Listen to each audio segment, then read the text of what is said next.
Olá, que bom ter a sua companhia para mais uma análise aqui no canal.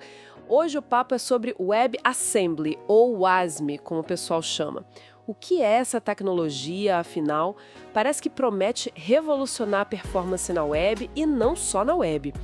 A gente deu uma olhada em algumas pesquisas, uma tese bem detalhada também, para tentar entender direitinho de onde veio o WASM, o que ele entrega de performance, a questão da segurança e, claro, como ele está sendo usado na prática hoje, com os pontos fortes e os desafios também.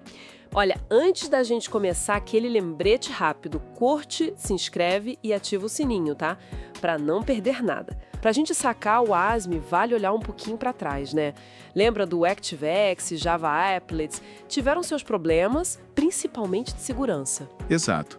E mesmo o JavaScript, que, está em todo lugar hoje, tem suas limitações. Por ser baseado em texto, interpretado no navegador, isso impacta a performance, né?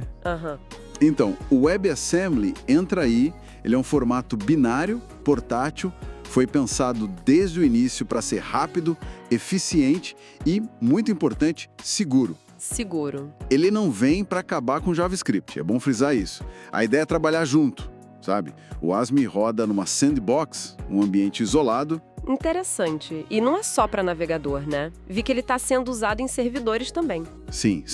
Servidores, dispositivos de IoT, nuvem, é bem versátil.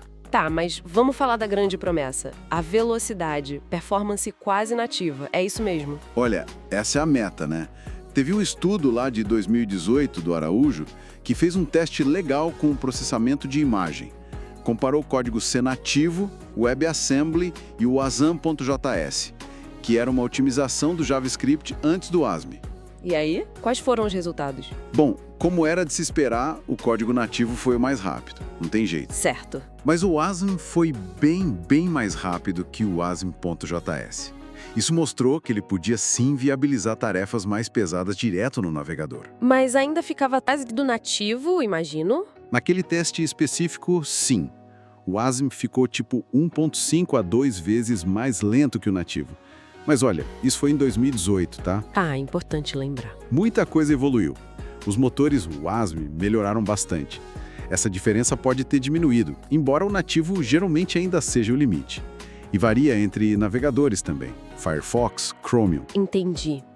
E quanto ao consumo de memória? Porque velocidade é uma coisa, mas e os recursos? Aí a história é um pouco diferente.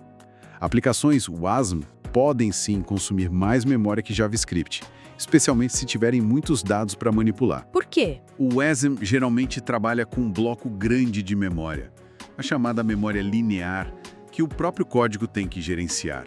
O JavaScript tem o Garbage Collector, que limpa a memória automaticamente, né? Certo, o coletor de lixo. Se o gerenciamento no WASM não for bem feito, o consumo pode subir, e o próprio navegador adiciona um overhead. Estudos mais recentes mostram variações. O Chrome parece ir bem em energia, Firefox e Edge em outros pontos. Enfim, não é tão simples. Entendi. Rápido, mas tem que ficar de olho na memória. E a segurança? Você falou da Sandbox. Ela é suficiente? A Sandbox é a base, sim. A segurança foi uma preocupação central no design do WASM. Ele tem um fluxo de controle estruturado para evitar que o código pule para qualquer lugar, isola a memória de cada módulo, protege a pilha de chamadas, várias camadas. Ok, mas sempre tem um mas, né? Onde que o pessoal achou brecha? Ah, sim. Nenhuma tecnologia é 100% à prova de bala. A gente viu o WASP sendo usado para cryptojacking. Ah, mineração de cripto escondida? Exato. Usam a velocidade do WASM para minerar no computador do usuário sem ele saber. Também para ofuscação, para esconder código malicioso dentro do WASP e dificultar a detecção por antivírus.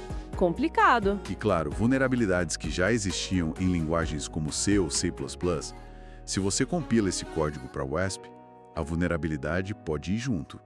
Além de bugs nos próprios compiladores e ataques side-channel tipo Spectre. Spectre, aquele que tenta adivinhar dados? Isso. Teve um estudo lá em 2019 que chegou a dizer que metade do WASP detectado na web na época era malicioso. Um número bem alto. Nossa, e o que está sendo feito para combater isso? A comunidade está trabalhando bastante. Surgiram frameworks de sandboxing mais robustos, tipo o RLBox, que isola ainda mais as bibliotecas. Tem proteções contra o espectro, como o Swivel, ferramentas de fuzzing, como o FUSM, para achar bugs automaticamente. Fuzzing, testar com dados aleatórios, né? Isso. E muita análise de código, estática e dinâmica, para pegar padrões suspeitos. É uma corrida constante, sabe? Faz sentido. E falando em construir coisas robustas e seguras na web, seja um site pessoal ou uma aplicação mais complexa que talvez até use o WASM, ter uma base confiável é essencial, né? Com certeza. Para quem está desenvolvendo e precisa de uma hospedagem que entregue performance e segurança, vale dar uma olhada na Hostinger. Eles têm planos bem legais e para o pessoal que acompanha a gente aqui, tem um link na descrição com 20% de desconto. Fica a dica. Bom, então resumindo a ópera. O WASM traz velocidade, roda em vários lugares, mas tem que ter cuidado com memória e, principalmente, segurança. Qual o status hoje? Onde a gente está? O desenvolvimento continua forte. Novas funcionalidades foram adicionadas ao WASM, como globais mutáveis, múltiplas memórias, tratamento de exceções. Ah, legal. E uma coisa super importante é o WASI, a WebAssembly System Interface. Ela cria um jeito padrão e seguro para o WASM, quando roda fora do navegador, conversar com o sistema operacional, tipo pedir para ler um arquivo, acessar a rede. Isso é chave para o WASM em servidor e OT.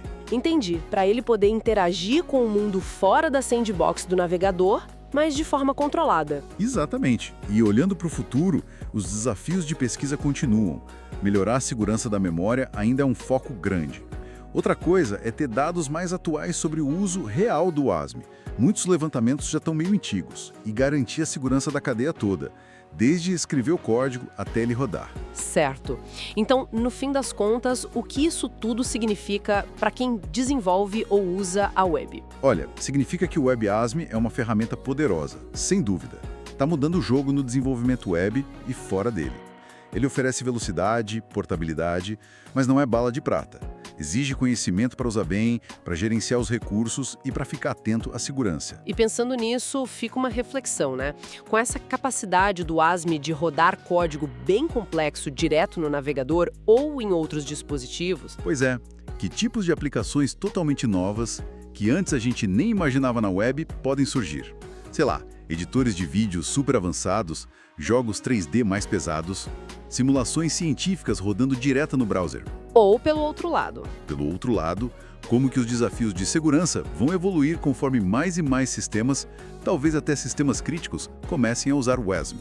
É algo para a gente acompanhar de perto. Com certeza. Uma discussão que está longe de acabar. Esperamos que essa análise tenha sido útil.